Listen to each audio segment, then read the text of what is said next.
Step 1, wake up, really gonna rise with the sun. Step 2, get some good, some food in you. Step 3, think real hard about what you wanna be. Step 4, everybody just do your thing. Wake up, today's gonna be a good day. Wake up, today's gonna be a good day. Wake up, today's gonna be a good day. Wake up, today's gonna be a good day. Wake up, today's gonna be a good day. Wake up, today's gonna be a good day. Wake up, today's gonna be a good day. Wake up, today's gonna be a good day. Yo. Set your affirmations, aspirations. I got shit to do, the aftermath of preparation. Good food, good mood, blood in circulation. One step at a time, yeah, that's how you make it. Set a goal you control and the steps you take them. I try to pick one thought, have some concentration. And if I make a mistake, it's called education. I try to do this every day, call it replication. Wake up, today's gonna be a good day. Wake up, today's gonna be a good day. Wake up, today's gonna be a good day. Wake up, today's gonna be a good day. Wake up, today's gonna be a good day. Wake up, today's gonna be a good day. Wake up, today's gonna be a good day. Wake up, today's gonna be a good day. So life ain't easy, yo, I think there's a reason though. Ups and downs, just like every different season, yo. Sometimes I'm high, other times I'm barely breathing, though. I always gotta fight and hide from the demons, yo. Negative thoughts are poison, they rot. Head full of flies, so here come the clouds. They'll never stop unless I can swap all the bad for the good in my head when I'm lost. Yeah, so I'ma fake it till I make it. Positive thoughts are overtaken, I got patience. One day at a time is how you operate a cadence. A flow, you grow, you show yourself a foundation. Stay away from all the shit that causes temptation. I know that I like to do it cause it's sensation. I live my life in my head like a narration. Don't expect greatness, do my best, man, I'll take it. Wake up, today's gonna be a good day. Wake up, today's gonna be a good day. Wake up, today's gonna be a good day. Wake up, today's gonna be a good day. Wake up, today's gonna be a good day. Wake up, today's gonna be a good day. Wake up, today's gonna be a good day. Wake up, today's gonna be a good day. Wake up, really gonna rise with the sun. Step 2, get some good, some food in you. Step 3, think real hard about what you wanna be. Step 4, everybody just do your thing.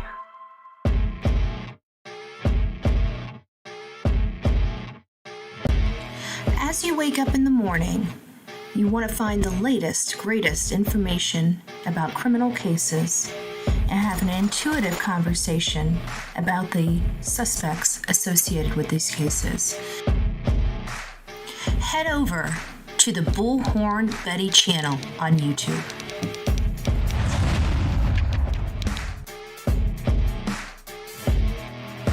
Get breaking news right here on the Bullhorn Betty channel. Welcome to the Bullhorn Betty Coffee Club. Enjoy your stay and enjoy your day.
trying to push our limits this morning because I'm going to be recording some things in vertical chat. And I had to set it up, but in order to record, long story short, I hope you guys are all having a wonderful hump day. As you see, whenever I'm dressed up like this, you guys know I'm going somewhere. You guys know I'm going somewhere. So let me go ahead and say good morning to everybody so I can start my recording process. And if it starts jamming up the system too much, I will roll it back. I'm going to record as much as I can possibly record, give it a break. And then I'm going to record some more. And it's so I can get two different formats, okay? Because this, I can get this format off of YouTube anytime I want. But it's the recording in vertical that's driving me nuts. I have to have a vertical live stream or a stream because I cut it all up and put it on different websites. So anyways, that's that. So I hope everybody is having a wonderful Wednesday. You guys are about to learn where I'm going. What am I doing today? Am I going to be live? I might bring it live. I'll be honest with you. I might pack up the old tripod and take the phone out there and record it. It's going to be a great event. I think it's going to be an amazing event. And hopefully more, if you guys are in the Sarasota, Manatee County area and you guys would like to come out and support a great cause, today's a great opportunity for you to do that. And you'll see yours truly, Bullhorn Betty, out there as well. So it's just something if you guys would like to do. And if you happen to be out there and you know who I am, come up and say hi to me and introduce yourself. I don't bite. Melanie, it's nice to see you. The real me too up in the house. Hope Floats, it's nice to see you this beautiful morning. Texas woman, Eeyore Blues, good morning, love bug. I hope you guys are doing well. We got Oven Baby up in the house. She's got some technical issues going on, but that's okay. She's sticking with us. It's nice to see you. Jeanette, it's nice to see you as well. Denise, Groovy Gal. Lisa B, always. Hopefully I did not say good morning to you yet. So good morning. Good morning. Trust the process is up in the house. Nightbot is working around the clock. Faye, good morning. YouTuber is here. It's nice to see you. The real me too. Faye, who else do we have? I think I got everybody. And I know there's a lot of people over there in the bushes. They're getting ready for work. They don't have time to come in here and say good morning. So good morning to you folks as well. We have quite the show today. I'm going to go ahead and start the recording again. If we start getting too crazy, it starts dropping too many frames, I will pull it back. Okay. We're not going to crash the show for me to have a vertical video, okay? So just FYI.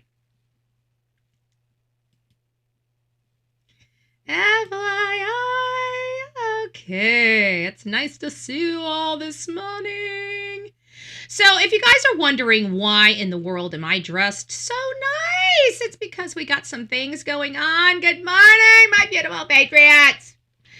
This is the Coffee Club. I'm Bullhorn Betty, and we're the fierce voice for victims around the world, around the United States. We are conservative activists standing tall against radical left's failure, demanding justice and accountability, and no more cover-ups. Today is an explosive live episode where we're ripping the lid off Minnesota's chaos. The riots are exploding over the ICE shooting. The DAs are resigning in droves. Tim Walz is facing impeachment heat and gut-wrenching child abuse like Ryan R.J. Davis and the Tepe tragedy.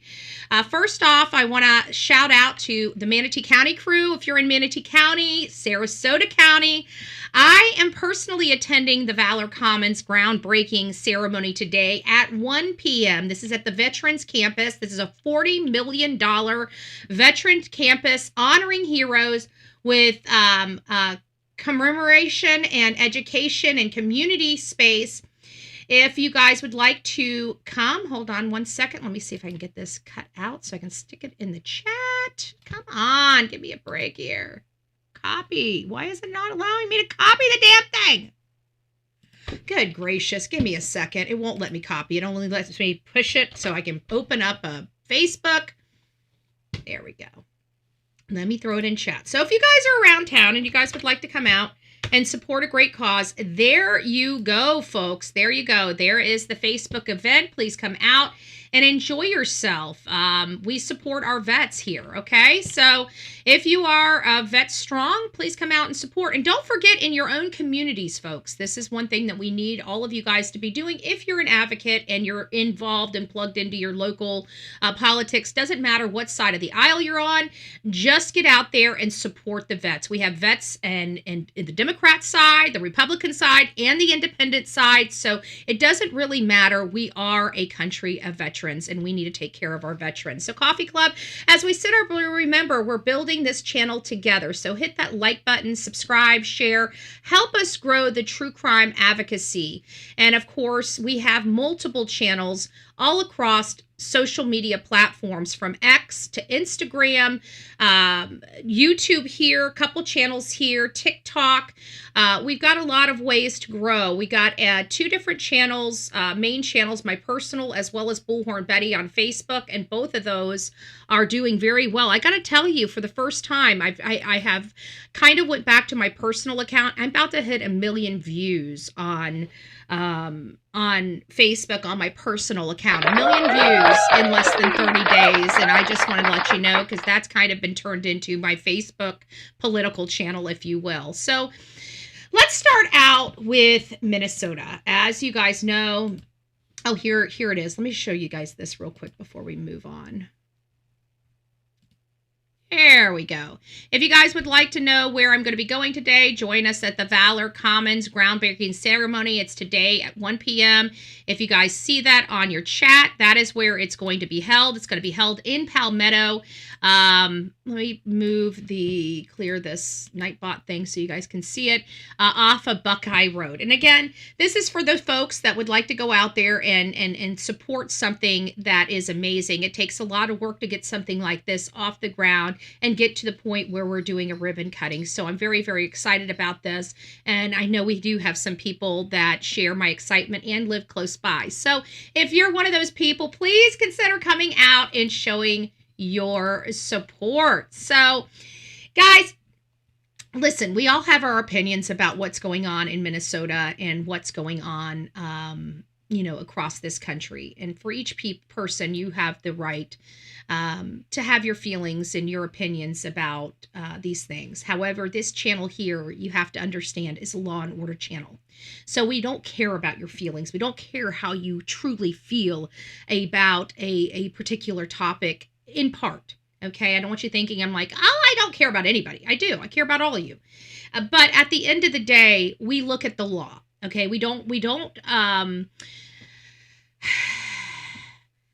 pander to emotions on this channel, because emotions are dangerous, especially when we deal with the stuff that we deal with. Law and order is what we seek on this channel. Law and order is what we advocate on this channel.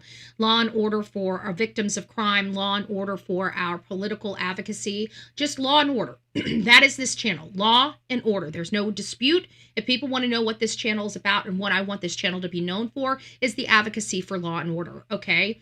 One of those ways that we advocate and get law and order is by showing you what it's like out here in the real world without law and order. That's why we are a true crime community. That's why I'm a part of the true crime community. This is how I advocate. There's no mistakes on what I come here to do every day. It's twofold. You guys have known that from day one. I'm a political activist, and we do true crime. Those things go hand in hand, as I have expressed to you guys many times. One thing I will tell you I will not put up with, and that is our law enforcement being treated like shit. They have a tough, hard job keeping us all protected. I honor them. I honor the work that they do. Do some of them make mistakes? They absolutely do. No different than every single person watching this video. We are all humans. We all make mistakes. Nobody is perfect. And to put this perfection tag on a career path but not on yours is quite problematic for me. And this is where the problem comes.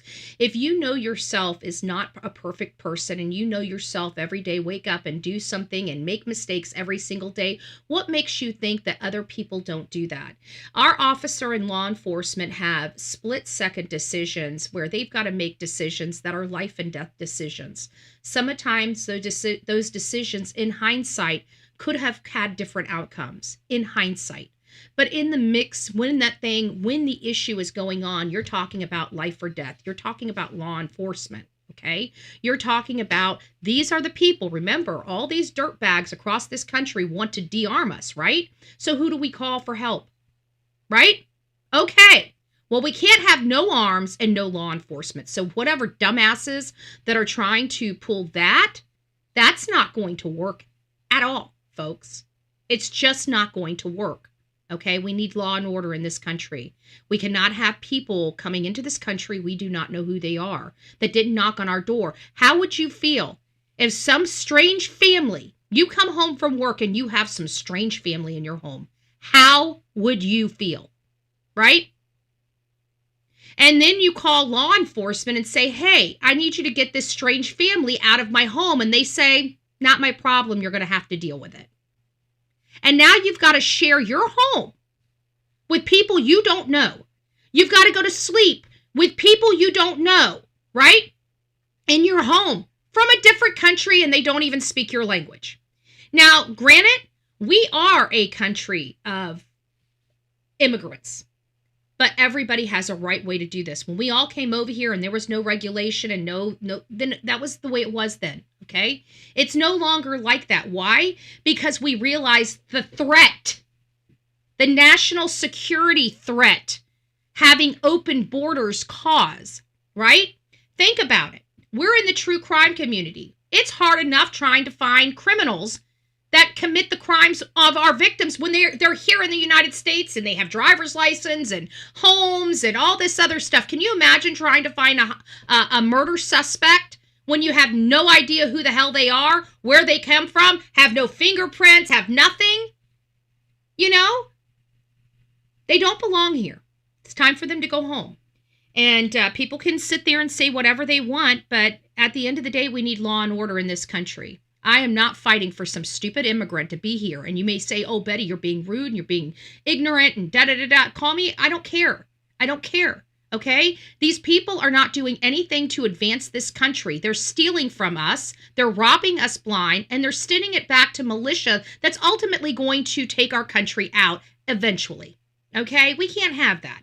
And I'm sorry that you guys can't see the picture, and I don't think it's my channel, but those that are out there, I'm sorry you guys can't see the big picture, but thank God there are people that actually have brain cells upstairs that haven't been so far damaged or, you know, just whatever you put in them. I don't know. The hormones, the drugs, everything has completely fried people and warped people's brains. I'm not one of those people. I like all natural, you know, whatever. But I want you guys to hear how these officers are being spoke to. I'm going to tell you, nobody in this world deserves to be spoke to this way. And for anybody that supports this behavior to people just doing their job, well, by God, you should stand on that hill and tell me your address and where you work. Because I want to go to your job and do exactly what you're doing to these people here and see if it's okay. I mean, since you support it, right? Because I don't believe in a lot of jobs, right? I don't believe in a lot of jobs. I don't really care whether I agree with it or not. But if you're going to stand on this hill and you want to be out there, well, by God, tell me where you work. Let's see if you can handle the heat. Let's see if you can handle the same stuff you're dishing, right? Because it's all about that. And it's all about consequences and letting people know what they are doing to other people. You tell me that anybody deserves to be talked to like this. I'm telling you, they show great restraint. I will never be a good law enforcement officer. I know that. Okay? I know that. Somebody talks to me like this, I'm going to smack them in their face. Okay? There's only so much that I am willing to put up with. And I take the consequences. I know where I'll have to go for doing that. Okay? But so when I do it, if I ever do it, you know I consciously thought about it and I chose to do it, okay? There's no one to blame but me, Okay? There's no one. I didn't lose my cool. I didn't lose my shit. I chose to stop the problem. Okay? It was a conscious effort. So if I ever lay my hands on anybody, I made the conscious effort to lay my hands on somebody. Okay? I do not believe in violence. But these people are violent. Okay? Not law enforcement. The people that are out there. Let's listen. Show us your face! Show us your face! Oh, yeah? Anti-American fucking pussy! We're used to this shit! We're really good at this!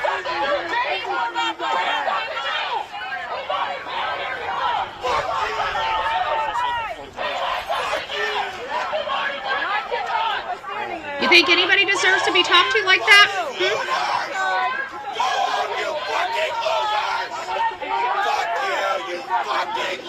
I just want to let you guys know what the rest of the world sees. When we see you guys out there like that, we think you're insane. I'm pushing for a paddy wagon to come down and just pluck you guys off the streets and take you guys to the insane asylum. If Bullhorn Betty was president, I would open the insane asylums and these asshats would be sitting in it. Okay? Until we got the mental illness under control in this country, every single person that even remotely appears to have some mental illness would be packed up and taken. Okay? These people are not right in the head. Okay? No normal person acts like this. And you know how you know? Because even if you don't like me or you don't like my politics, tell me you're going to be out in the street acting like this. I'm a professional protester and I wouldn't be out there acting like this. Lots are paid. We know that reality. I think we've well established that. I think there's no ifs, ands, or because these people are on. I mean, people that have. I mean, if they want to be in denial, they can be. But even people on both sides of the aisle can acknowledge that it's awfully funny that these people, on a moment's notice, can fill a street. Okay, come on. Okay, these are definitely businesses that are designed to put people out on the street. These are not organic protests. This is not organic stuff. These are, some of the stuff is bought and paid for. So how this is working is they have these nonprofits like what Renee Good was associated with. And I'm going to tell you that whoever she trained with, they should also be, the people that trained her should be in jail. The owners of that business, the trainers that trained her to attack ICE officers. I saw some of the training. Their business should be shut down. Their funding should end. That is homegrown domestic terrorism, and they're training domestic terrorists with that training, and they should be thrown in jail. Okay, this has gone beyond normal behavior. These are people that are preparing for civil war. I'm not going to act like it's not. What they are training these people to do is unacceptable. And we've got to put a stop to it. And the only way we're going to put a stop to it is for people to go to jail for a very, very long time. Okay. I hope every single one of these people are charged with capital crimes, treason. Okay. Treason, sedation, insurrection. I want them to go to jail for a lifetime. Okay. Do you understand that? That means your little cute little son that's out there wanting to free the essayers of children. Yeah, I want your cute little Joey John boy, right? I want him in prison for the rest of his life. Actually, to be honest with you, I want them charged with capital crimes. Do you know what that means? That means DP. That means, the firing range. That's what I want for some of these people. I am a very barbaric woman when it comes to our national security and the type of crap that's going on around this country, because I know the only way it's going to stop is for people to really get a wake-up call. And the only wake-up call people understand is stuff that scares them. Okay? There was a reason why we didn't have theft before there were law, because they chop off hands, right? So you knew that somebody that was walking around without a hand was a thief, right? So we say that right there is inhumane, right? It's barbaric. But you know what? Theft was down. Guess what? When you hurt somebody or murdered somebody and you had a public hanging in the public square, which used to happen, right? That used to be the way we handled it. Guess what? There was very, very limited murders. right? People that murdered somebody knew what the ultimate cost would be.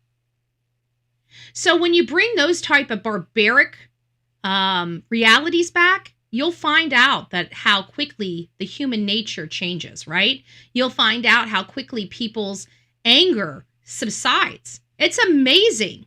When you make them see what's coming for them if they can continue to go down this road, it is amazing how corrective measures automatically just do that themselves. You don't have to push for it.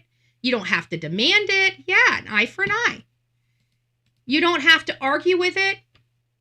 You know, everybody knows that if you do this, this is going to be the consequence. And when you make that decision, you take on that consequence.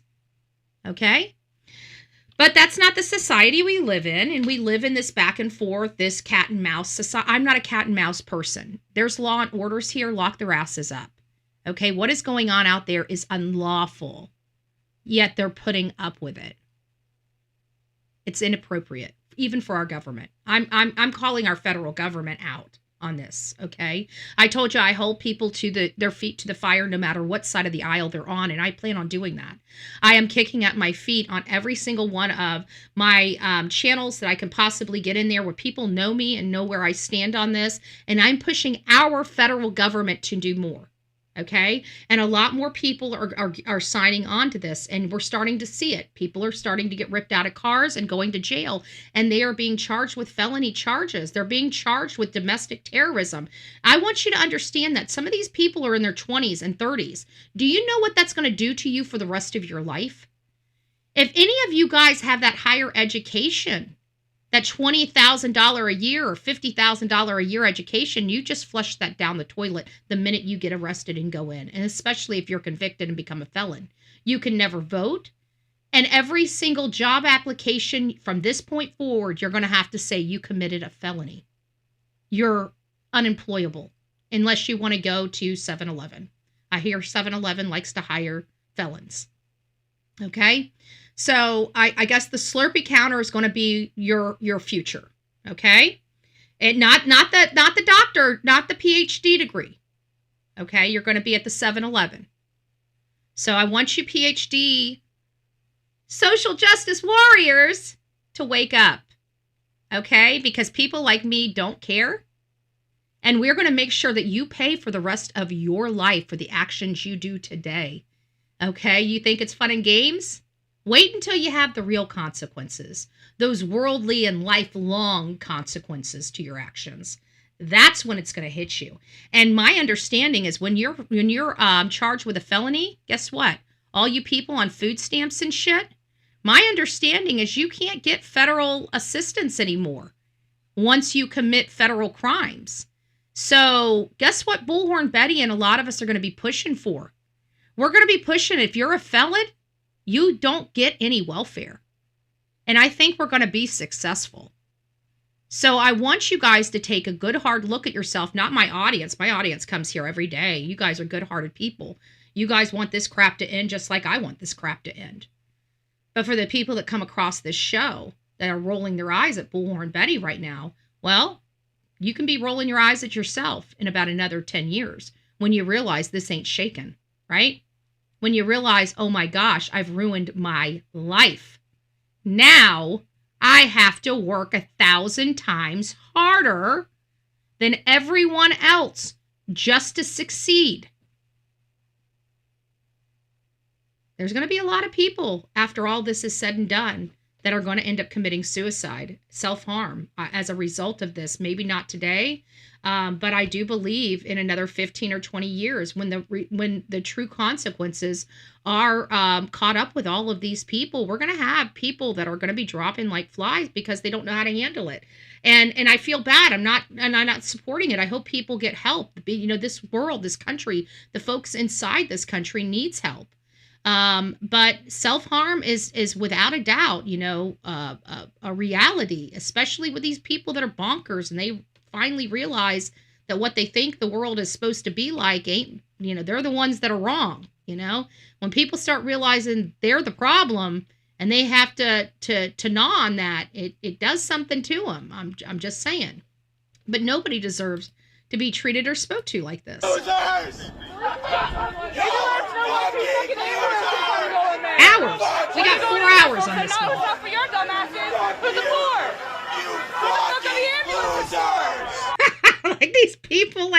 go there and just laugh in their face. I really do.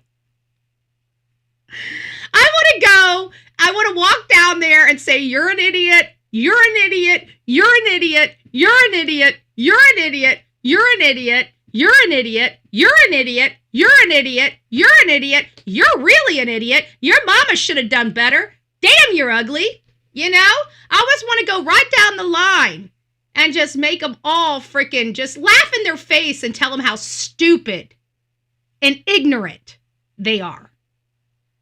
These people out there doing these to these wonderful moms and fathers that are protecting our country, you guys are the maggots. I just want to make sure you understand where the real America lies.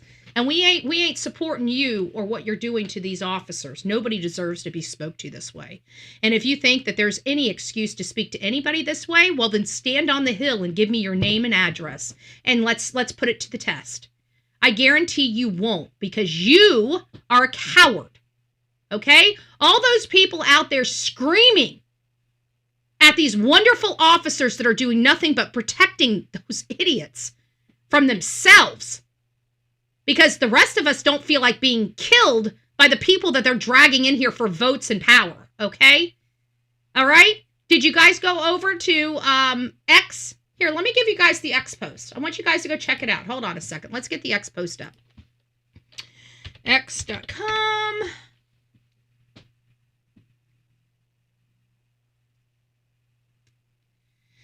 Let me go to my profile.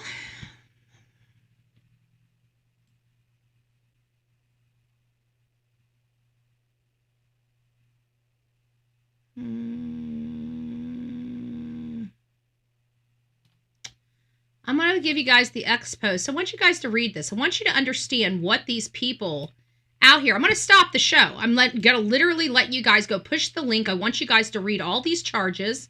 And I want you guys to understand exactly what these crazy people, who they are protecting. Let me get there. I'll get to it when I get. Oh, yeah, there's the training right there. The training, Michelle. You see that?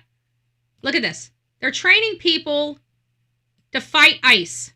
These people should be arrested because they're co-conspirators with Renee in a commission of a felony to execute an officer. I do not play. There is laws for all of this. Laws for everybody. Oh, here it is. Is this it? Oh, yeah, this is it. So let me go ahead. Let me get this. There we go. All right. I'm going to put it back here so we don't get too much trouble. I want you guys, we're going to stop the show. I'm going to give you guys a good, here you go. Click on that link. I want you guys to click on that link, right? And I want you to read the charges of these people. I'm going to stop the show. I want to see my concurrent viewers drop as you guys mass exit to go over to my X account and read that post, the X post, because I can't read it here on YouTube. You know why? Because they will take away my monetization because it's so graphic. But I want each and every one of you to go over there. So you guys go on over there, go on over to the X post that I just posted. I want you guys to read the charges and understand who Renee Good and her lesbian wife were protecting. And clearly they don't care about children because nobody would protect the kind of monsters that are on that list. How many people just went over there and read it? Put a 1 in the chat if you went over to X and read that post. I want to see how many of you guys actually went over and read it. So go ahead and put a 1 or a 2. If you read it, put a 1 in the chat. If you did not read it, put a 2 in the chat. And if you guys are like, what post? If you're just coming in here, let me just go ahead and keep posting it until you guys get. Okay, don't do X, Patricia says. Okay, fine. Don't do X, let them 66 says. It's a shame. 1, sick, yep. It's a shame because that's the place that there's so much censorization on YouTube and other social media. It's the only place I can post graphic stuff is X. So if you guys want the real stories, X is the one place I go to for literally a lot. Read later. Okay, Grammy, no problem. Lots of charges and disgusting. Exactly. Exactly, folks. I want you to understand what these people that are out there screaming at these officers are protecting. No officer deserves to be treated like this. Do you see the types of people they're getting off the streets? These are awful. These are children. These are children we didn't know about. We here on the Bullhorn Betty show cannot change them. We can't fix them. We can't even cover the cases because we didn't even know they happened. Yo, we didn't even know they happened. Hey, Auntie E, it's nice to see you. We had no clue they even happened, so don't say that we can do something about it. How can we do something about it we don't even know exist? We never even heard not one of these cases. Not one of these cases that you guys see on that X post came to the Bullhorn Betty channel. I want that to sink into you guys. Not one. How many are out there we know nothing about? This is dangerous. If we love thy neighbor, then this is the way we need to go. We don't need to be fighting with ICE agents. We need these people out of our country. We need to secure our country. We need to make sure us women are okay and our children are okay. Okay? If men want to be pompous and they want to go out there and be men, then let them be men. But us women and us children, we need to be protected. All of us. Okay? All of us. This is affecting all of us. And I don't want to hear that this is a white, black, brown, or any type of, this is not. This is an American issue. Okay? And I'm sick and tired of people dividing us by color. Even this channel, you know, because we're so accustomed to our government dividing us, white, black, brown, even in their conversations that we're accustomed to doing it as well. This is not anything but American versus invasion. Okay?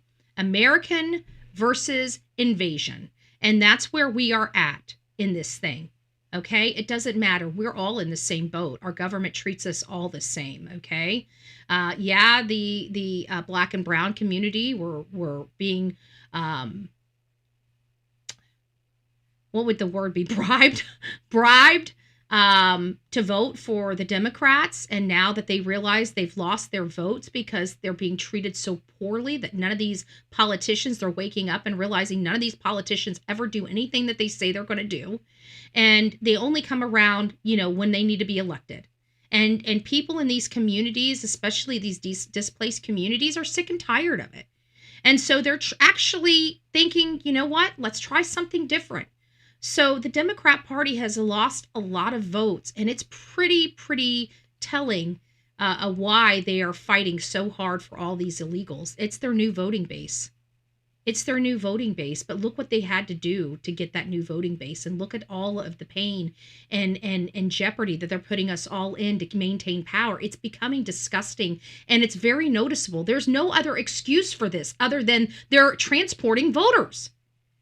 Why are they giving these people freaking social security cards if they're not trying to turn them into voters? These people, our politicians, are not working for us. They're working for special interest. And then they're turning these psycho idiots that are mentally deranged into killing machines that are attacking our agents that are just trying to enforce the law. Which I don't know anybody that's on the Bullhorn Betty channel that doesn't want the law enforced. I raise your hand if you're here because you want to stop law enforcement. I mean, everyone here is pro law enforcement. We want these animals that are hurting our babies locked up. And these assholes out here are trying to protect those monsters. Like, we've got enough monsters just being Americans here on our own soil. We do not need to transport more monsters in here. We've got enough of our own. We've got enough of our own. It's time for everybody to go home. It's time for the assholes out there treating our officers like this. And I'm going to say, I take ownership of our federal agents. I take ownership of Manatee County law enforcement here. You guys do not want to see Bullhorn Betty as somebody hurts our agents. I don't roll that way, and neither should anybody else. And we should be very much vocal. We should be out there. If you're driving by, you should be screaming at the protesters. Okay? If you are out there in Minnesota and you're driving by, tell them to go home. Tell them to shut up. Tell them we're all sick of it. Start standing up and speaking up, because I'm sick of these bought and paid for people acting like we all agree. No, we don't. The majority of us agree nothing with them. Nothing with them. If I had a pickup truck and I knew it wouldn't hurt them, I'd run every single one of them over, right? Just to get them out of the way. But we can't do that. It's unlawful, it's illegal, and obviously some people would get hurt. But I'm telling you, we've got to do something. It's time for them to go home. This is not our fight. This ICE agency and enforcement has nothing to do with any of us. Okay? We're American citizens. We have nothing to worry about. They're not coming into our communities for us. Okay? So calm the fuck down. Okay? Seriously.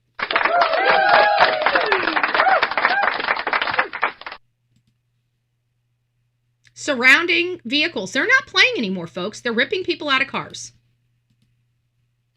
Ripping people out of cars, which they should do. And we've seen it sort of energize over the last few minutes with protesters and federal agents once again clashing. The state of Minnesota also new this morning suing the Department of Homeland Security over the administration's immigration crackdown. The White House also ending the temporary protective status for Somali immigrants. It seems as though in the last couple of minutes things have calmed down, but they did deploy some flashbangs and some other non-lethal measures to disperse that crowd. I'm sorry. I at this point, if you're stupid enough to sit there and fight for these animals, then you're taking the consequences. Okay. So in my world, I'm not upset with whatever law enforcement chooses to do. If they want to start, do whatever at this point. I'm done. I'm sick of watching our officers be jeopardized. Okay. And whatever they need to do to save themselves at this point, they should be able to do it. And people are going to say, oh my God, Betty, you're wrong. You're wrong. I don't care. I don't care. If I'm so wrong, then sit up there, get on your platform, tell people to go home, tell people what you need them to do, but you build your own platform and speak, okay? You build your own platform and speak. But I'm telling you that this has got to stop. I don't know what the answer is. Is barbarism the answer? I don't know. All I know is we're trying it diplomatically and it just ain't working. Okay? So at what point, yeah, Marshall, I'm pushing that too. We need support us, not any other county. We need to support us, not any other. I think you meant not any other country. I agree with that. I'm not really. I know everybody's eyeballing Iran right now. They're wanting to topple the regime. I'm not on board with it. Okay, I'm. There's things that I agree with the Trump administration on. I understand the reasoning for it. I'm going to support whatever our president ultimately does, but at the end of the day, it's not what I agree with. I don't agree that we need to be going into another country and telling them, because I don't want another country feeling that they have a right to come into our country and tell me what we have, what I can and cannot do. Let me fix this camera. What I can and cannot do. You know what I'm saying? So I feel I have to, at some point, we have to kind of have, if we don't want it for ourselves, to what extent should we be pushing this on to other people or other countries? I don't agree with Iran. I don't like Iran. I don't agree with their so-called religion. I don't care about the Quran. I would burn the Quran. And we're hearing from Muslims in this country that if I burn the Quran, they're going to execute me. So I'm almost ready to burn a Quran just to see if that's going to happen. Okay? Like, no. This is a God-fearing country. Okay? You're not going to sit here and come to my country and tell me that I cannot practice religion, the Bible, out on the corner of a street in a Muslim, there is no Muslim community. Okay? I don't know where the hell you guys come from, but there is no, we own all of it. You're here as a visitor. That's it. That's it. And we have every single thing to undo everything that we do. So even if these people have went through the process to become citizens, if they do not assimilate, they can be deported. These people are not assimilating. It's time to deport. Okay? I don't need to live in fear, right? I don't need to worry about whether I'm out late and I'm going to run across some Muslim guy that thinks he can arm me because I'm wearing something that's inappropriate under their religion. Their religion means shit to me. Okay? I don't believe it's a religion. I think it is a military book. Period. Yeah, while we see them on TV burning our flag in their country and celebrating it.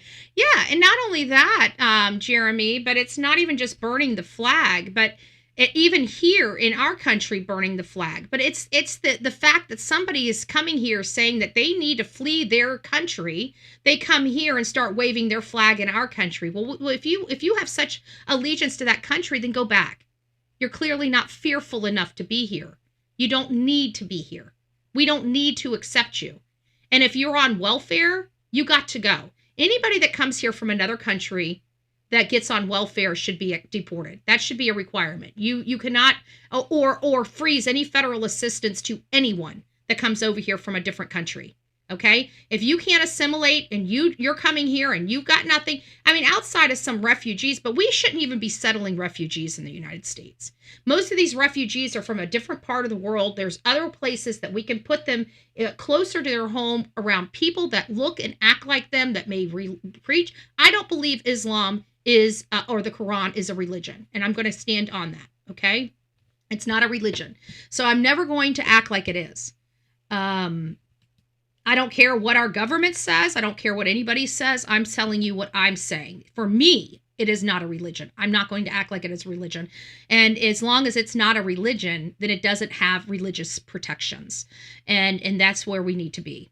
We're not going to have Sharia law in this country. And anywhere that there is a Muslim person that wants to sit here and tell somebody not to have pork or this, that, and the other, you do not want to push this channel, because I will get a freaking whole boatload. If I have to go to jail to dump a boatload of pork in front of your home, I would. Okay? And people can say, that's a hate crime. Well, then hate away. Betty's going to jail for hate. Because one thing you will not do is tell anybody in America what they can and cannot do. I will push that envelope very, very quick, and I will say it's protesting. Okay? Because I'm allowed to protest any way I choose and I see fit. And as long as I clean it up, I shouldn't be charged. But do not mess with this channel. And I'm sure there's a lot of other people just like me. So if I was in Texas and you guys are doing that, start taking those pigs. Start throwing them around. Start taking pig bones and throwing all over the frickin' state. That's what I would do, quite frankly. Hang a pig in the front yard. I don't know. I'm sick of this crap here. We also know, as Mills Hayes has been reporting, some of these protesters, they kind of watch when the federal agents leave the federal building and follow them or report neighborhoods where they're going. And it's not just Minneapolis, it's across Minnesota. Joining us now, former Homeland Security Advisor for New York State, Michael Balboni. And I mention that because I want to talk to you just about tactics from both sides. I mean, there's critics of the agents that say they're not being transparent. They show up in masks and they're banging down doors. Others, they show up in masks because people are trying to kill them. It's for their safety. And you guys know how I feel about safety of our agents. That's paramount to any work that they do, their safety. We spend thousands, tens of thousands, 200, sometimes $500,000 on each agent. And I'm sorry, I want to protect the money that we spend. Okay? So you're asking me about Renee. I don't care. Renee did something stupid. I'm sorry she chose hate over love. I'm sorry she chose to be a piece of shit instead of a loving mother. That's not for me to decide why she chose to do that. But what she went through is justified. And that's, at the end of the day, whether people like it or not, it was justified. If you don't want to be shot in the face by a federal agent, don't point your car at them and don't push the accelerator. When an officer gives you a command, like, step out of the vehicle, guess what? Step out of the blessed vehicle. If you're not going to step out of the vehicle and you're going to turn it into a weapon, you will get shot. And if you get killed, it's your own damn fault. Say that these protesters are following them. They're getting in the way. They're putting the public at risk because of some of what we're seeing. How do you lower the temperature? So Governor Tim Walz had suggested that perhaps the Attorney General and other law enforcement from the local communities get involved in the investigation of the shooting. Oh, that's going to lower the temperature. Them getting involved in the investigative, no, they're fraudsters. Every person from the top down in Minnesota, it's got their hand in the frickin' cookie jar. They're fraudulent. I don't trust a damn thing that they say or do. They all need to be in prison.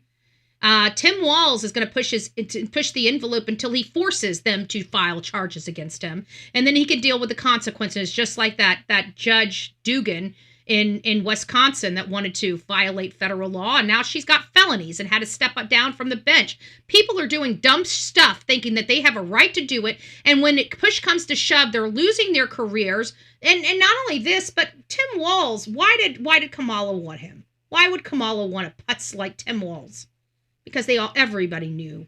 Everybody in the Democrat Party knew that he had the money. He was robbing the federal government blind, and everybody was getting on board doing the same damn thing in their states to try to get that money. And you all know it. You all know it. And look at what's going on in New York. Now Mom Donnie wants to do the same thing. Oh, we're going to open up. We're going to give everybody child care, right? How much money is going to be going back to Iran and the Muslim Brotherhood from frickin' Mondani, you dumbasses?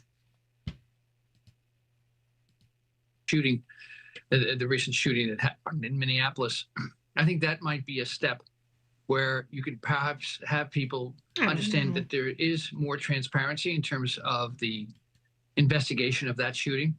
But moreover, if you have a mayor in particular who says we're not going to cooperate in any way, shape, or form, and the cooperation doesn't necessarily mean you go and you arrest people, you take over the mission of ICE. It could be about protecting folks on both sides.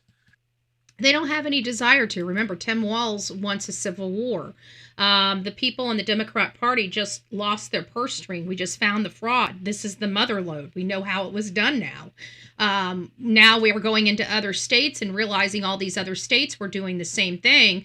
So the fraud has been uncovered, right? We started defunding the NGOs, and then the fraud was uncovered. So we're cutting the purse string. A lot of this stuff right here is fear, because the people that were getting all of these tens of millions of dollars off the hardworking backs of the middle class of America, that stuff is coming to an end. And you see what they're doing. This is not an attack on our ICE agents. This is an attack on law-abiding Americans. This is an attack on the middle class, the ones that's funding all this shit. Okay? Let's not forget this right here. What we're seeing this is not an attack on ICE. This is an attack on me and you. This is an attack on our sovereignty here in America. You want to talk about sovereignty? Let's chat about sovereignty. What is sovereign about bringing in 10 million people? We have no idea who they are. What's sovereign about that? What's sovereign about those same 10 million people waving different country flags in our state saying, we ain't going nowhere and we're going to fight you if you try to remove us? What the fuck is that? Excuse my language, but that is an invasion. I don't know what you call that. But the technical term, the defined term, is an invasion. When you have a whole bunch of people from other countries coming in and saying, we're not leaving unless you force us out, unless you make us leave, and we're going to fight. Like that Somalia Ilhan Omar. Why haven't they censored her? Why haven't they thrown her out of Congress? Why haven't they deported her? I'm sick of the lies in the government, and I'm sick of the inaction, and we've got to start pushing for action, because this right here has got to come to an end. None of us want to deal with this. And then we got crummy and psychopathic frickin' prosecutors. These prosecutors should have their license removed. They should never be able to practice in the United States again. These people have no backbones, no balls. What had happened is President Trump and the feds have decided that Rebecca Good needs to be charged with her crimes. Okay? Her wife is dead because of orders she gave her. She admitted that she was responsible for her death at the scene minutes after her wife was shot and killed. We heard it on record.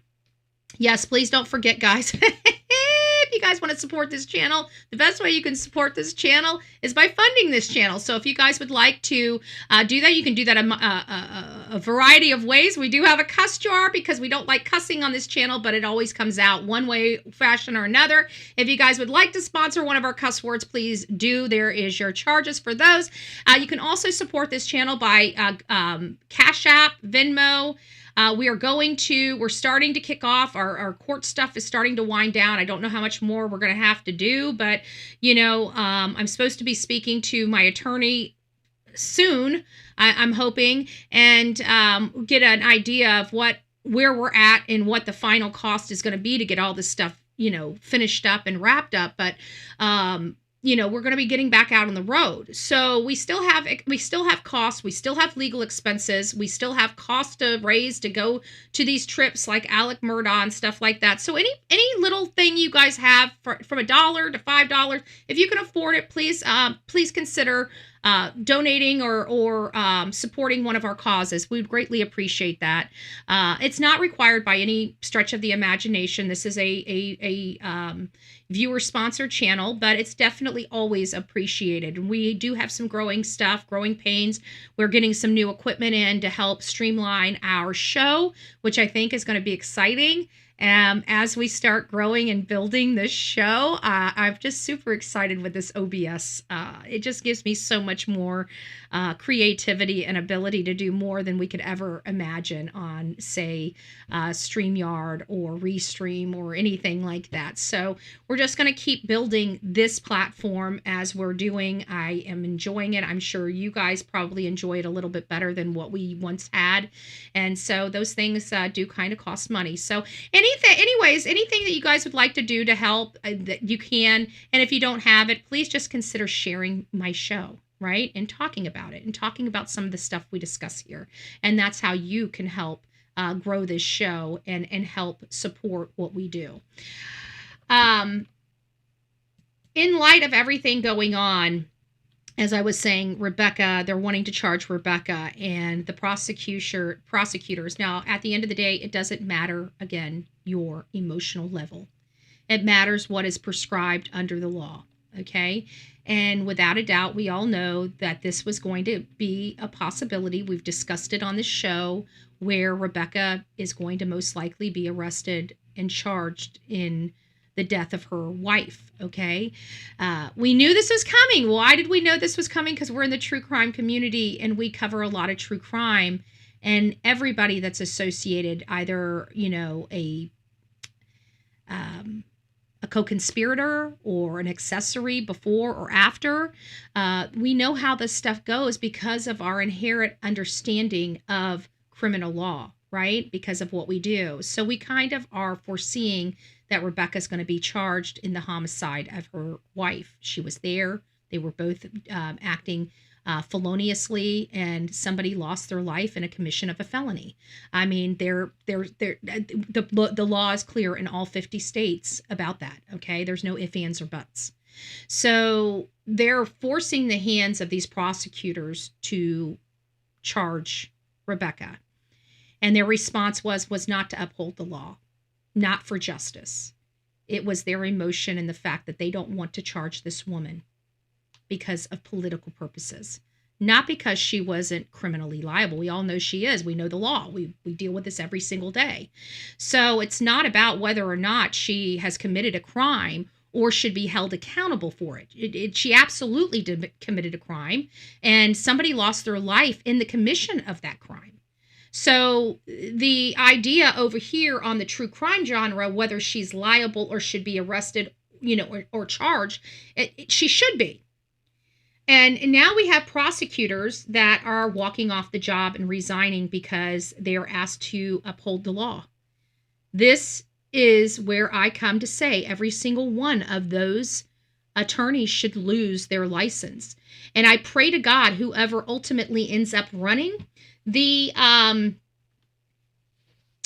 ends up running Minnesota, because Tim Walz is most likely going to be going to jail or something. He's definitely having to step down. We're about to go to it after this. They filed articles of impeachment against him. So this is, he had a right to resign. He's not resigning. We were talking about him resigning. We were talking about his crimes and how we're on an arrest watch for Tim Walz. Oh my God. And I said, only time will tell if he resigns. If he resigns, then we know the other stuff must be true. So we're not sure. I wasn't out here on my hill, ready to die on it, not knowing what was going on. And we found out that Tim Walz, if he's resigning, then he definitely got the referral for criminal charges. And that is very, very, very interesting, right? So let's listen to this little clip about the walk-off of these 6 prosecutors. ICE shooting that killed Minnesota resident Renee Good. At least 6 prosecutors in the state's U.S. Attorney's Office have now resigned. This is in the wake of the office being tasked with investigating the shooting. Joe Thompson is included in that list of resignations. Thompson led the effort to probe widespread fraud in Minnesota's social programs, securing more than 60 convictions in just the last year. Now, this comes as state and local officials have filed a lawsuit. Give me a second. Sorry, my Bluetooth. I can tell I'm pushing the envelope with my system, because the only time that it doesn't, my mouse stops working is when we're having some technical issues and my mouse stopped working. So. Suit against the Trump administration over its immigration enforcement. The lawsuit alleges ICE agents are threatening public safety. Let's bring in CBS News correspondent. They're enforced. You know what? This is what I want to say to everybody, and I'm getting really sick and tired of it. Every other governor cooperates. You know what it means to cooperate? What it means to cooperate is when they have a hold on a person that the other state cooperates with them. So if they've got a warrant for that person's arrest, well, the state holds them until they come and pick them up. And that's the cooperation. That has always been the standard. Let me just explain this to you, folks. That has always been the standard. Do you guys understand that? That has always been the standard up until recently. And then we realized they are their voters, and they are fighting tooth and nail to maintain their voters. But it was never like this. So who is putting these people in this community in danger? It's the governor. It's the mayor. They're the ones that are forcing ICE agents to do this, because ICE agents have every right to enforce federal law. And without the cooperation, it doesn't have to be this ugly. It doesn't have to be this public. This is what Minnesota government wants. They want to use this for their clickbait. They want to say, look how mean ICE agents are. They're ripping mommies and daddies out of their car. Never once telling you that those mommies and daddies just killed 15 people because they've been selling fentanyl all over the country, and 15 people lost their life in Oregon and Washington. They're not telling you that. They're telling you, oh, but they have 2 babies. Yeah, laying around a bunch of math, right? They got babies laying around math, and they should not be here. They're not telling you the whole story. They're not telling you the whole story. And look at these people. You guys just read the list on my X. You guys need it again? Here, for those that are just coming in, go over to my X post and read who these people are supporting, who they want to keep in our country. If you are okay with that, then get out of my chat. You don't belong here, okay? I love all people, but not to the extent of them hurting children. And then having idiots out there in the streets supporting them and fighting for the child abusers. And not just the child abusers, the child S abusers. The SA. The SAs. Frontwards and backwards, folks. Little boys and little girls. Really? Stop it. Stop it. That's who these people are out there freaking trying to protect. That's disgusting. I do not support it. So let's listen to these prosecutors. Correspondent Lana Zach, who is live for us in Minneapolis. Lana, what else can you tell us? Hi there, Liz. In addition to those resignations that you mentioned, the Department of Justice's Civil Rights Division is also seeing more resignations in protest into how this investigation into the shooting death of Renee Good corrupt. They're all corrupted. You guys understand that? They're all corrupted. when the crap hit the fan and people needed to be prosecuted, look at the cowards. They ran away. They resigned. I can't wait for conservative, Trump-supporting prosecutors and judges to be installed in Minnesota. I can't wait for, it sounds like this is going to be too big to fail for Mike Lindell. It sounds like people are just, they can't believe Mike Lindell is running for governor. He will be getting the endorsement of the Bullhorn Betty channel as well. But, you know, I mean, he did endorse me. So, I mean, I guess you guys could say that it's quid pro quo, but right? It's quid pro quo. I'm just joking. But I love Mike Lindell. He is a very true blue patriot. Just a really, really nice guy. He didn't deserve everything he went through, but I'm glad he had the deep pockets to really show the theft. And they did. They showed the theft to the world. The only people that try to still deny it are the Democrat parties because, you know, I mean, even the mom and pop Democrats try to deny it because they don't want to acknowledge that their party is the party of demons now. They're demon rats. You know, and it's sad because there are some good people, but your hierarchy sucks. And mom and dads can't keep going on in this godless and lawless new Democrat party that doesn't even look like them. I mean, you think the mom and pop Democrat, the people that go to church every Sunday with the rest of their Democrat family, do you think that they're okay with seeing people with purple hair, you know, walking around on chains and saying F God and, you know, kill, kill, kill? Do you think that people that are religious, that are Catholic and Christian in the Democrat Party are gonna be okay with that? Do you? Because let me ask you guys this. Do you think that if it was like that on the Republican Party side, do you think we would be okay with it? If something like this happened to the Republican Party, I would have fled. I would have denounced it. I would have removed the R next to my name. You know, even if I could not handle the D, I would be an I, right? I would definitely be an I. And I know a lot of people that did that. They can't stand the even to remotely consider being a Republican because of, you know, how things were drilled in their head. I have one friend that's he's a grandma. He's a mama boy. He's a grandma boy. He's just, you know, and his family's just voted Democrat. He's very, very much conservative. And he bounces between, depending on who's voting. He'll change his party from, I mean, he's literally middle of the line Democrat, like where he doesn't mind switching sides for, you know, a particular candidate or something like that. And I've seen him do that where he's changed his, but he always goes back to Democrat. He always goes back to Democrat. But that, and I asked him, I said, you seem so conservative. Like he's almost more conservative than me.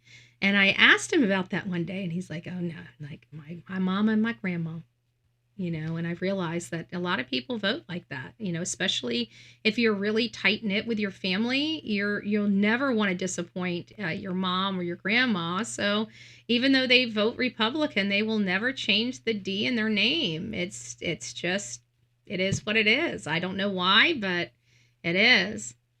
So, ladies, if you're not a septum piercing, take it out. Shows you follow blindly being around. It shows you're not a leader, that you're just a follower. It shows a lot. Like there's a lot of followers in the Democrat Party. There's very few actual leaders. Folded and we are also learning more about the details of that lawsuit by the state of Minnesota against federal agents.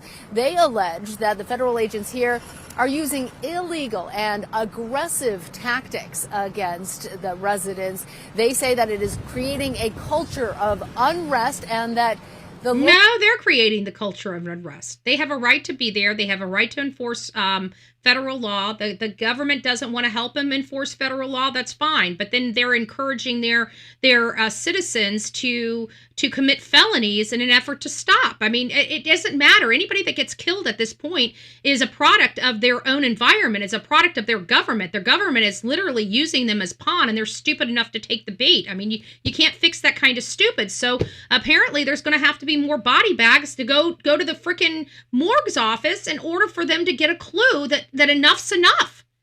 And you know what? It's going to be sad, but I'm not going to be outraged. I'm outraged by the behavior of these people out there toward our law enforcement. I'm outraged by the government in this state. I'm outraged by a lot of government people in a lot of different states that are encouraging this kind of behavior from the residents. I'm appalled that you would put your citizens in literally life or death jeopardy. That's not leadership. That's not leadership at all. That's gang mentality.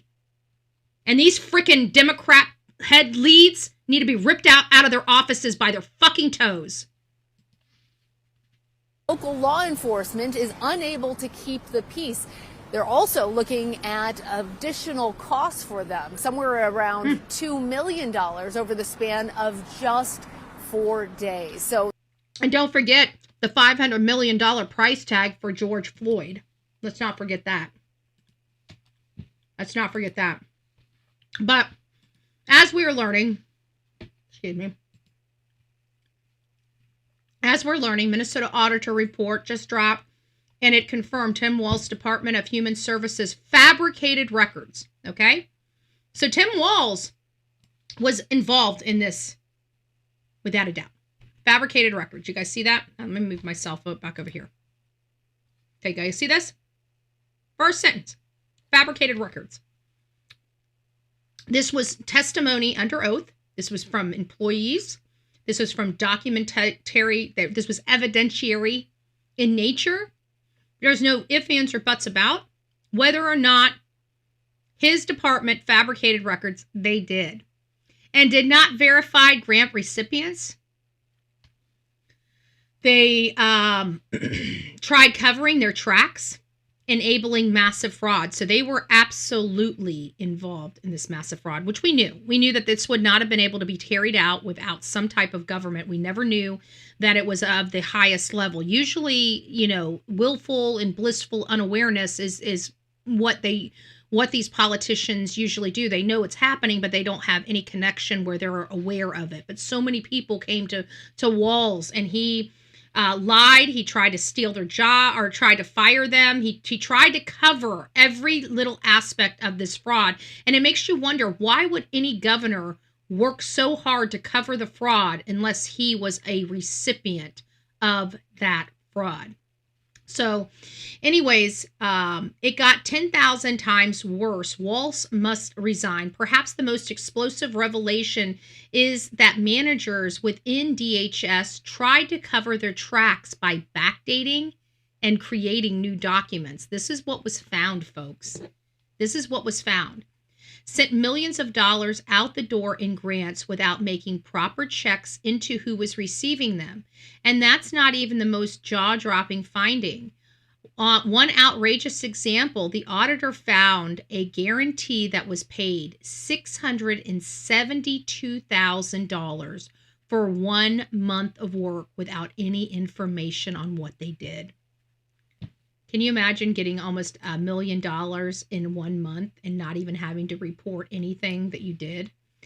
And the audit says that the grant manager who paid it then left DHS a couple days later and became a paid consultant to that company. So handed the company $1 million, left, and went and worked for that company. Those people should be in prison, okay? That is criminal.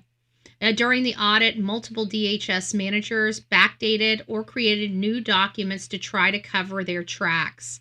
So they knew of the fraud. They tried to cover up the fraud. They embezzled and laundered those federal funds.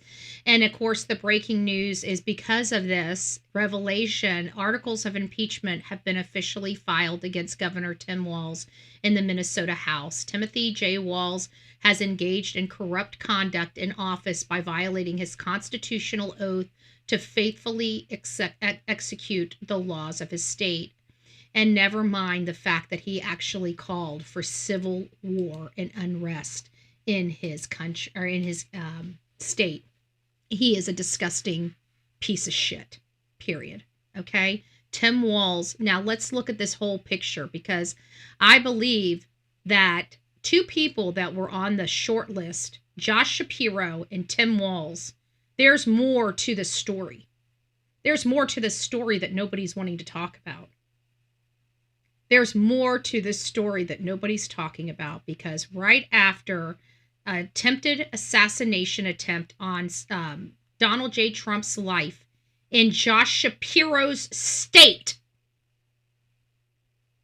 which I have from the very beginning, before anybody knew anything, came out and said, I believe Josh Shapiro is involved. And the reason why I believe Josh Shapiro is involved, because he is in charge of his state police. And his state police dropped the ball so bad that it was, there's no possibility in my mind that Josh Shapiro didn't give a stand down order of some sort during this day. And Josh Shapiro was on the short list after an assassination attempt against President Trump, and so was Tim Walz. And I never understood, even at that time, it wasn't until just recently, until all of this fraud in Minnesota was unearthed by Nick Shirley, when I realized why he was ultimately selected. Because they knew this fraud was going on in his state, and when she didn't get her dead ex-president, she needed the money. So there you go. Now you want to know why Tim Walz was ultimately selected and why Josh Shapiro wasn't? Because Josh Shapiro failed. If President Trump was assassinated that day, you bet your ass that Josh Shapiro would have been on that short ticket, would have been running with Kamala. But he failed at his job. They never quite executed President Trump. So Tim Walz was the money. They needed money after that, right? They didn't get the dead president, so now they need the money. This is my opinion, by the way. If you guys haven't figured that out, this is not fact. This is my absolute 100% opinion. And I've been doing this a long time, and I believe I am fairly close. Maybe not spot on, but fairly close. Fairly close.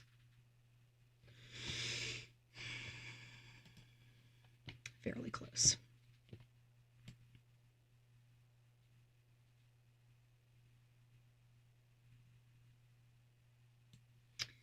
So as you guys see, we're now switching gears and now to a case that tugs at the nation's heartstrings. This is Ryan R.J. Davis. He is one of the very few that we actually get to bring home, and he actually gets an opportunity to have a real chance at a life. It is my understanding that, and I was a little concerned and a little curious about how he was at the hotel. I did finally, and we're going to be listening to some stuff, but I did realize he was brought back there.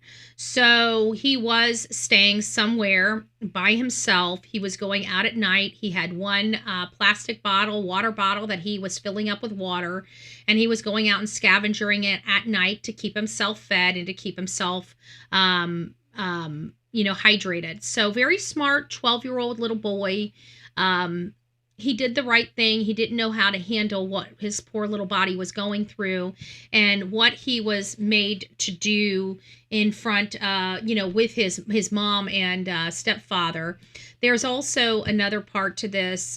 George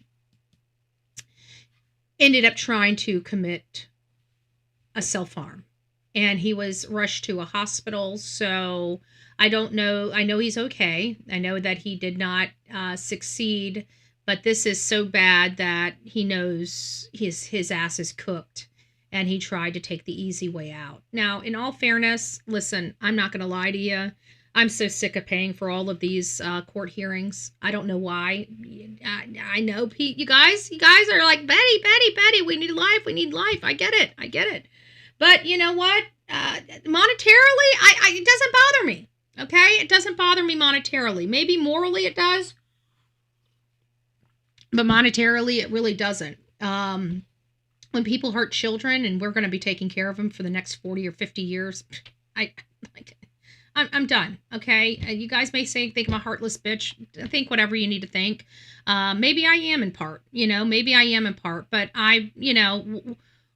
in my world, where's the best place for for a monster behind bars or 6 feet underground? You guys know my answer, okay? It's pretty. I'm pretty simple, okay? Pretty simple to understand as a human being.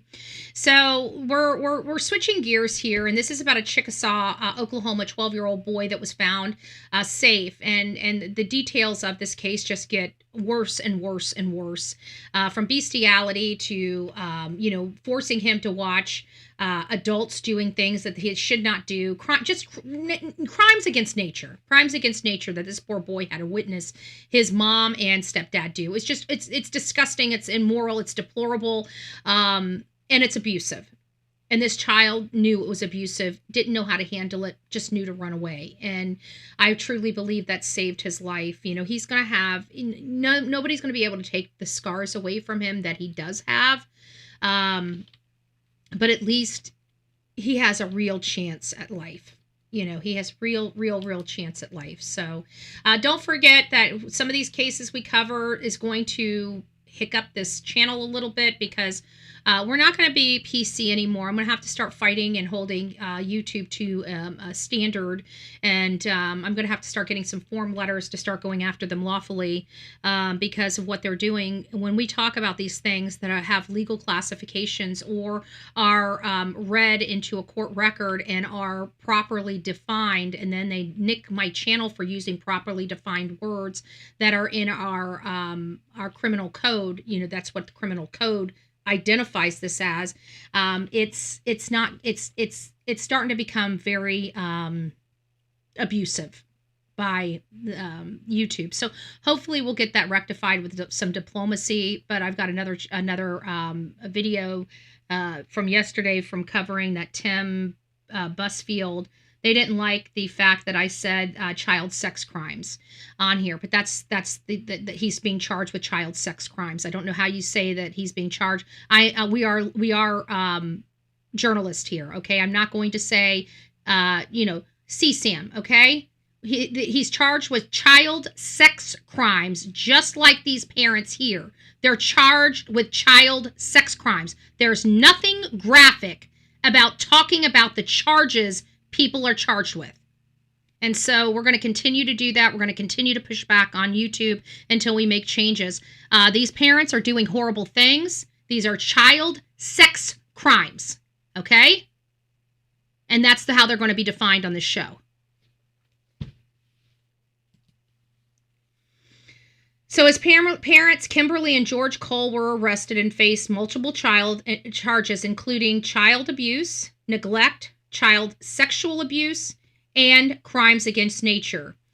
This case highlights severe child endangerment issues and reminds us of the importance of community vigilance. If you see something, folks, please say something. It could save a child.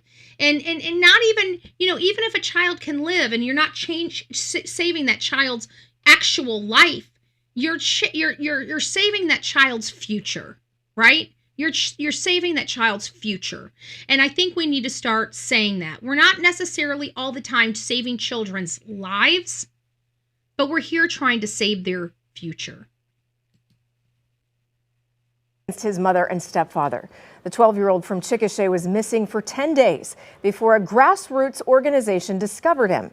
And we've also learned George Cole Jr. attempted to take his own life inside the Caddo County Jail earlier today. News 4's Adria Goins has new information from Caddo County, and we do want to warn you, some of the details are very disturbing.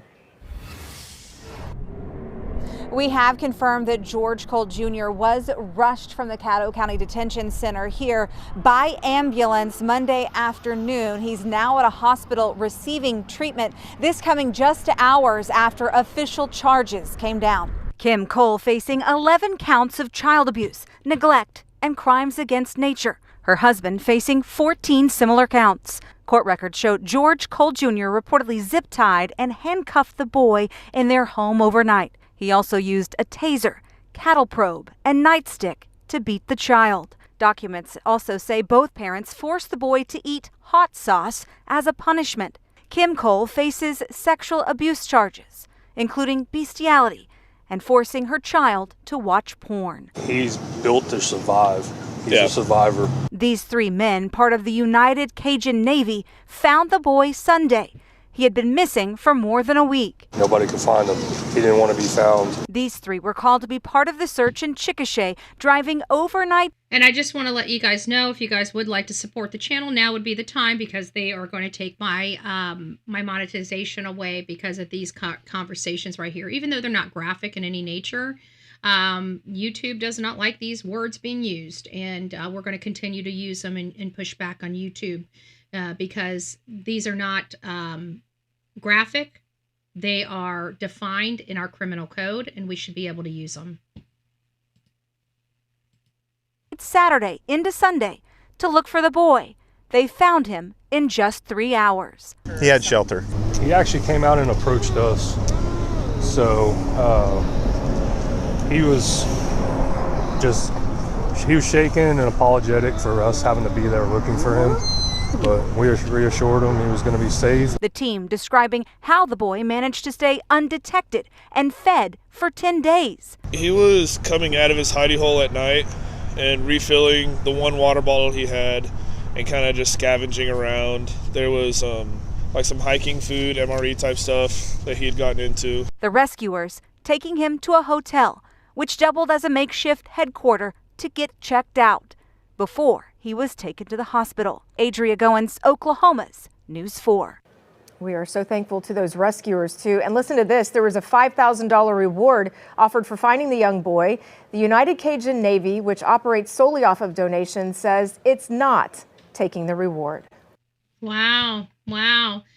That is amazing. That is amazing. So, again, United Cajun Navy is my understanding that they're going to be helping out in the Sebastian Rogers case as well. Thank you guys so much, Texas. Thank you. Good luck, she says. I know, right? Yeah, we need all the luck we can get. We need all the luck we can get. Thank you, Cynthia. I appreciate it. We appreciate it. Yeah, there's just some things that they knock us for, and it sucks, but we know it's going to happen. And it's because we choose, we have choices here, and I make choices to say the right words. I'm not going to allow it. The more that we comply with these social media oligarchs in controlling our speech, every single day we come here, we lose our First Amendment. And for me, that means more to me than money, because what am I doing here as a First Amendment constitutionalist and not raising my voice and not speaking properly about these crimes? I'm going to have to speak properly about these crimes. We need to stay strong. We need to stop the PC. We need to stop allowing social media to control our speech, and we need to speak freely, which is what was designed for us here in America, and we're going to continue to do that. I appreciate it. Thank you, guys. Thank you. But you guys heard what these people, how can you say that? You explain to me how I can tell you what this child went through without telling you what this child went through, right? And how would this story have been told to you if I had to take all of those words out? You guys would think that this, granted, we know it's bad, but we've got to be able to speak here. We're talking about true crime. We're talking about criminal code. We're talking about the words that law enforcement is using. We're talking about the words that prosecutors are using, and we're being dinged here on social media for using the proper words. I'm tired of it. I'm tired of it. So we'll just keep pushing back and doing what we can to move the needle. The boy went through a lot of pain, okay, folks? He went through a lot of pain that he should have never, ever, ever had to go through. And of course, oh, thank you, blessed Nana. I appreciate it. Thank you, guys. Thank you for all your love and support. Thank you for all your love and support. So we're going to just take a quick dip now that we're almost to the end of our show. We're going to take a quick dip into the Tepe murder. And this is the case out in Ohio, in Columbus, Ohio, of the dentist and his wife. In Columbus, Ohio, the murder of dentist Spencer Tepe and his wife Monique shocked the community. And what was even more shocking, and I think the reason why we're all kind of sucked into this particular case, is simply because Mike McKee is the one that ultimately took their life, and he was her ex-husband. But he was her ex-husband from like 8 or 9 years ago. You would think that any kind of animosity would be over, after 8 or 9 years. Aw, thank you, Melanie. I appreciate it. Aw, you guys are great. I stand with BHB. Much love. Aw, thank you guys. Thank you guys. So her ex-husband, Michael David McKee, has been charged with aggravated murder, as many of you know. And while it has not been fully, the motive has not been fully released, surveillance and evidence ties him to the scene, predominantly his vehicle. It was a little interesting because when we were covering this case and we went to Jennifer Coffindaffer, was it Jennifer Coffindaffer? Maybe it was Court TV. But anyways, it was one of the shows that we had pulled, and one of the conversations that they had spoke about was why were they thinking this guy was potentially a suspect? And they had a retired officer or maybe a current officer that was on there, and he said something critical. He said they might want to look to find out if he parked a car nearby. And I thought about it, and I even said almost immediately, we didn't think about that. We didn't think about that. And how ironic. It was like just the next day, maybe I'm wanting to say, I feel like it was like literally the next day of hearing this thing about the car. It was like the very next day that we learned that they tied it back to Dr. Michael McKee because of the car. He drove his own car. He didn't even bother renting a car. He drove his own car there, parked it down the road, walked up, punched probably his ex-wife's birth date into the keypad, went in the house. From what I hear, he made sure that the dogs and the kids couldn't get out. And he went into the bedroom and blasted the crap out of the husband. I almost guarantee, I know we'll never know, and I doubt that Mike will ever tell the world. But he said something to her. I know he said something to her before he put a bullet in her chest. I believe he kept her alive. I think what we're going to find out, this is going to be my bombshell revelation in this case. Now, only the trial will ultimately say whether I'm right in this or not, but I truly believe that he killed him, made the wife watch, said something to her, and then shot her in the chest and killed her. Like, that's how I believe this happened. I truly believe this happened. She watched him kill her husband, and he said something to her like, you made me do it, or you should have just stayed with me, or, I told you I would come for you, or just something creep, just all over creep. We will never know what was said in that room. We will never know who begged for who. I can agree with you on that. Yeah, I just feel like even though we don't have it, that this is my opinion, and it's a rumor, and I know that this, and it's not even a rumor. I'm not making it up saying it happened. I'm saying I feel like it did. It just seems like it fits. There was something he wanted her to know. I mean, after 8, almost 9 years where he breaks into the house with a firearm when he's 6.5 hours away. This lady probably never reached out to him, hasn't spoken to him, just happy that, probably not even thinking about him. I mean, think about it. She probably isn't even thinking about him at this point. And all of a sudden she has an intruder in her room and she realizes how familiar that oh my gosh, it just gives me the goosebumps. It just gives me the EBGBs. It just gives me the EBGBs. I learned the thing with restraining orders is they always will know where you live, and if there's a court document sent to them to your address, I know. There's just no way. I mean, and we all know that the paper is just that, a piece of paper. But even their mutual restraining order was probably just until the divorce was over. I mean, if it was a mutual restraining order, then it probably wasn't a lifetime restraining order. He probably, whatever happened. But again, I don't even think that she was thinking about him. And then boom, she's got an intruder in her house and she realizes it's her freaking ex-husband in that split second. How and knowing that her husband, I mean, I can't imagine the fear, the fear, the anxiety, you know, everything would have happened so quickly. I mean, it would have been boom, boom, boom, boom, boom, and everybody's dead, you know. I don't think it took all as long as it took, but we won't know until we get some more information from the courts and start getting some discoveries sent out. Oh, thank you. Oh, I appreciate it. Hey, 99 cents is I'm happy with. Are you kidding me? I appreciate it. I appreciate it. Don't think you guys don't do. I mean, even the people that watch and just give the thumbs up, that's you know, share. That's what you guys can do, especially if things are tough. So I appreciate it. Thank you guys so much. But it is true. I mean, this is when we start talking about these sensitive topics, that's why I'm referring you guys over to my X account for that art. Actually, you know what, since we've already, might as well go over it. Screw it. I mean, they're going to take my my monetization from this channel away because I've already said child sex crime on here. So we might as well go through the child sex crimes that these people in Minnesota, so the whole world knows. I mean, you guys have already paid for the show, so might as well go through it. Might as well put it on the public. So we're going to do this real quick. We're going to do it right now, actually, as a matter of fact. So let's just get through this first, and then we'll circle back and we're going to go over the crimes. I want everybody to understand what these animals out there chewing our ICE agents and throwing projectiles at our ICE agents. I want you guys to see who they're protecting, who they're trying to keep in this country.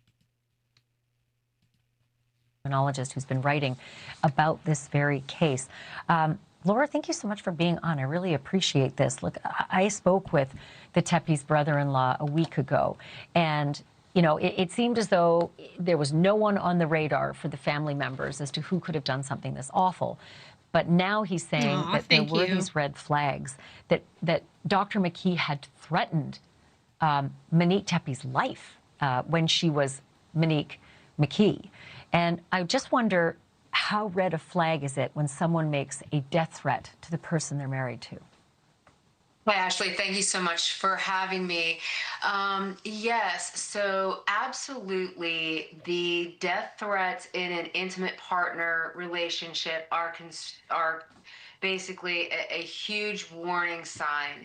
And it's always best to view them in context of it's shifting, like the conflict between them is shifting between emotional conflict to potentially a behavioral conflict where I really believe it. And if you guys, we've talked about this at length, but I really believe that he scared. I don't know if he beat her with an inch of her life or they got into a fight and he said something to her that scared her so bad, but she left. They were together 3 years, married 7 months. She looked really happy, and then boom, she wanted a quickie, under the radar, you know, nothing, a very, very quiet, hush divorce. He goes his way, she goes their way. They split everything. They didn't want to fight over anything. She just wanted out. And then to have the mutual restraining order really did kind of paint a picture of what must have transpired. Now, granted, we don't know. I'm speculating as to what it was, but we know it could not have been good because you're not with somebody for 3 years, married to them for 7 months, and immediately get a divorce, flee the state, go home, and then pay for a quickie divorce. Something majorly happened, and that was my first clue. And I was trying to express that and why I wouldn't remove this guy from our list when we were looking at possible suspects. Maybe an abuser is going to then move from just thinking about hurting the victim to actually acting. And that becomes lethal for a domestic violence homicide victim. I mean, I suspect if there's going to be a trial, I mean, that's, you know, obviously there can always be a plea bargain, as we saw in Koberger, but if there's going to be a trial, I sense that a lot of this stuff is going to come out in court, the things that were said, the things that were threatened, etc., and they matter to juries. But I was really taken by that wedding video, not just the words when she said wrong relationships and waterfalls of tears led me to you, Spencer, but she started to cry and continued to cry all the way through that. And I just wanted to get your professional assessment of that. Yes, that struck me as well. And it struck me that the words that she chose, she said, bad bumble dates, wrong relationships. And she put the S on the end of it, Ashley. And I thought that was interesting where she said a wrong relationships. But, did she mean a wrong relationship? And that's one of the things I've been thinking about recently. In addition to that, then she said, the last part of it was about the waterfall of tears. And so for me, it kind of the summarizing statement that kind of went through my mind was that she went on a journey and there was a tremendous amount of emotional growth through trial and error. And that resulted in meaning to her because she was saying, this wasn't worthless. This wasn't, my journey mattered because it led me all the way to you. And it really struck me that she was so emotional and she was so grateful to be. That just makes, you kind of feel like the goosebumps when you hear that. And we have the wedding video too. Let's get to this part where they have it. What was his name? Hold on a second. Let me get into my file. I've downloaded it, but if I can see it on YouTube, I'd rather see it on YouTube versus here. But I do have the video itself. Let me see if I can open with. Damn it! I wish they'd let me open it with Chrome, but it won't.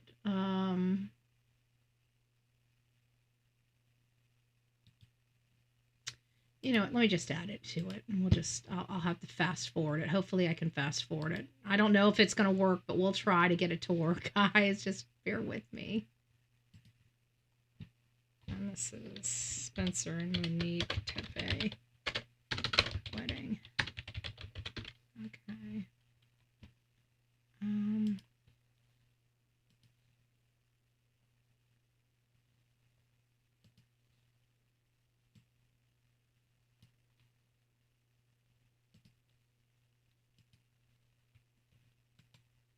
Okay. So give me just a second. I don't know why it's not working. I can't hear it.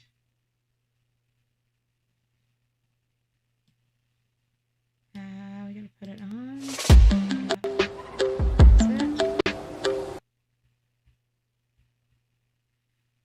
Just a second so I can figure out what's going on here. My sound's not working.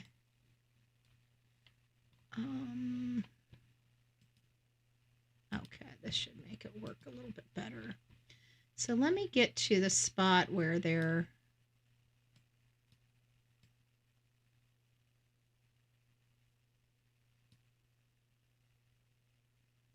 hold on.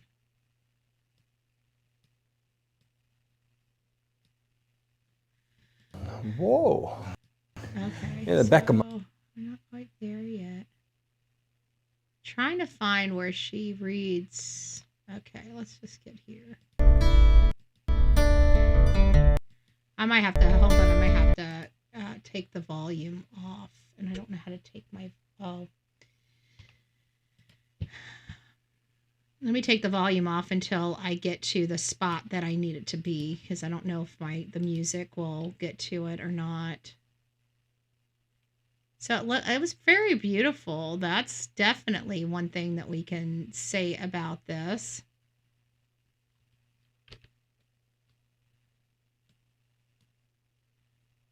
Okay, let's see if we're getting up to it.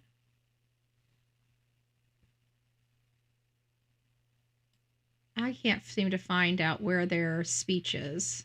So I'll have to find out where their speech is and then come back to it. It's got to be like, there it is. There it is. There it is. Okay, so it's got to be like right here. All right, let's turn it back on. Say he is better. Darn it. And I wish I can take the honor, but that honor goes to Tim and Yvonne. Thank you very much. Thank you. And for Monique, all I can say is this, Spencer, you know, as far as I'm concerned, she can be an 80-year-old lady walking down the streets and I'll just be yelling, "That's my baby." Spencer, what can I say? From day one, I knew you were something special. I had quite a journey to get to you. Countless bad bumble dates, wrong relationships, and waterfalls of tears. A wrong relationship. But it was worth every cringing second because it led me to you. Throughout all of this, I knew that God was guiding me to my person, and that when I met him, it would be the most magical thing ever.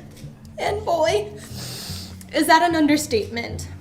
I finally found my lobster, and it honestly couldn't be a person with a more beautiful heart. I will love you forever, and I'm so lucky to be Mrs. Tepe. By the power vested in me by the Universal Life Church and by the state of Ohio, I now pronounce you husband and wife. Okay, so we got to hear the statement she made. You know, is it...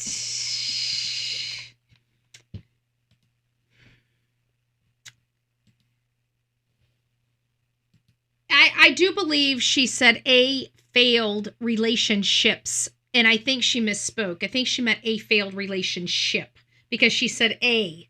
A identified a singular one. So I think she was talking about Mike McKee here. And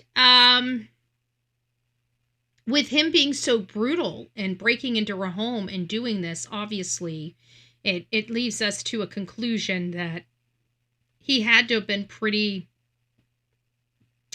abusive toward her. At what point did the abuse start, you know? He was her lobster. I don't know what that means. I guess it must be an inside thing unless somebody knows what that means. I don't know what that means. He was her lobster. Maybe I should look it up. I don't know. I don't know. But anyways, guys, it has been quite the show today, talking about the riots taking place in Minnesota because of a lady that chose to break the law and then use her vehicle as a weapon. She ended up getting killed by a law enforcement officer as a result. And now they're pushing to have her wife, which was out there encouraging her to do these things. They want her under arrest. And now the state prosecutors are all resigning, which I hope they lose their license in totality and never can practice law again, ever. I don't want them anywhere, working anywhere with anybody if they can't prosecute a clear crime. They have no business doing the job, period, at all, anywhere. And then we come down to, what did Tim Walz know? He didn't even know he orchestrated a cover-up of the fraud. And that has now netted him a impeachment. Where they're going through impeachment proceedings in Minnesota. Hopefully he resigns, but it sounds like they're working toward an impeachment process. And we're expecting him to resign. Is Tim Walz going to be arrested? I hope he is. What he has done, I mean, you're talking about $150 billion that he turned his way. And you guys are like, oh, no, we're only hearing $9 billion or $18 billion. No, you got to understand this has been going on since he's been elected. Okay, he was going for his third term. That means over 8 years this has been going on. Most likely more than 10 years that this has been going on, okay? And they've been funneling the money into politicians' hands to keep them in power so the Somalis can overtake the state of Minnesota. This is clear. They changed their freaking state flag to a Somali flag. What in the ever-loving is going on, okay? We're tired of it. If you don't want to assimilate in this country, get out, okay? Get out. Assimilation is the only way we're going to coexist together. We own this shit. You do not. So if you think you're going to come over to my country or our country and tell us what we're going to do, you're going to find out very, very quickly. People like me work very hard and around the clock to make sure your asses are out of here. I can promise you, out of anything I do on a daily basis is to protect my neighbors, okay? I put my neck out. You guys have watched me do it for years with these true crime cases. Prior to that, I was putting my neck on the line to help make sure you guys weren't masked and make sure you guys weren't forced to be inside your home. That's the work I do. I get out there, I do what I need to do. Maine is known for lobsters, got it. It's just what I do. It's what we do. It's what you guys are paying for, right? We do activism, we do true crime activism, political activism. They go hand in hand. And we're going to continue to do that. I am a conservative political activist. I'm a professional protester, and I'm a true crime content creator. So typically we're out on the scenes. Most of the content is my copyrighted material, but for the last few years, we've been dealing with a lot of court records and a lot of court cases that have kept me here inside this house. So I have still been working on a political activism here locally, and now we're going to be taking it out of the state of Florida. We're going to be going into Kentucky and trying to put our hands in and put our feet on the scales of justice over there in Kentucky and get Tom Massey out. We're putting our fingers on the scales, I should say, or not our feet, our fingers on the scales. We're going to tip that scale. We're going to get Tom Massey out of there. And we're also going to be doing an event for Sebastian Wayne Drake Rogers. I will be there all week. You do not need to be there all week with me. Okay, I will be there out front of Sumner County. It looks like we're probably going to be starting. I'll probably be out there for about an hour or two on Monday. I'm not sure exactly what day. That's going to be when I'm getting into our rooms. Tuesday, I'll be out there. Wednesday, I'll be out there. Thursday is the 26th. That's going to be our main event for Sebastian Wayne Drake Rogers. It looks like we have about 30 or 40 people that are going to be out there right now. I'd like to see that grow to 100 or more people out there. So any support that you guys can give on the 26th, I will be out there from 9 to 5. 9 to 5. If you guys would like to come out for the morning, come out for the morning. If you'd like to come out for the afternoon, come out for the afternoon. We might, I might shore that up time-wise a little bit so we're all together and I don't have a rotation of people coming in, that we have a huge show up like at a specific time. So those that are coming out there can come and hang out. But this is to show support. This is not, we're going to continue to raise our voice. We're going to be asking them justice for Sebastian, honk for Sebastian, lock their asses up, do your damn job. Those types of signs where I'd really prefer my husband walks by and says, Bullhorn Betty is all dolled up today. She looks hot. That's because I've got a ribbon cutting to do this afternoon, and it's just easier for me because if I don't get dressed first thing in the morning, then I look like a slob in the afternoon. So if I dress to kill in the morning, then I'm good the rest of the day. If I wait until this afternoon, I'd been going out with a t-shirt that says I am Charlie Kirk. And some tennis shoes, right? This way, at least they get a good representation out there at the Valor ceremony. So anyways, again, I might come live with it just so you guys can see what we do. This has been a long time coming. This is a passion project of Glenn's. If you guys know anything about Glenn, Glenn is a person that I connected with years ago when I was getting involved in politics and wanted to know. Somebody told me, go see him. He'll get you plugged in. So I bought him breakfast one morning and sat down and talked to him. And from that point forward, our friendship has been very, very strong. We've been kind of kicking it in those rooms for years now. And, even when I ran off and went and did my stuff out there in the streets for 2 years and ran all over the country for 2 years, the seat was warm when I came back, So I'm very happy that Glenn Javelina is doing so well. I'm glad that he is putting his hand into this hat into the race. I am very, very glad that we're going to be supporting a candidate that's near and dear to my heart. So I'm really, really happy about a lot of different things. Anyways, it's nice to see you. I appreciate you guys all coming out and hanging out with me and learning a little more. If you guys have any questions about what's going on in Minnesota, other parts of the country, if you guys have any true crime needs or cases you'd like me to look into, please send those to bullhornbetty@gmail.com. If anybody's worried about the young lady from Longboat Key that we were talking about, she has been found. She's been found safely. It appears appears that the assailant in the Tepe case is been arrested. It sounds like the mom and the stepfather in Ryan R.J. Davis case is behind bars, and their charges are pretty, they're going to jail for a really, really, really long time. And George Cole, the stepfather, has tried to self-harm and has been in the hospital recovering from that.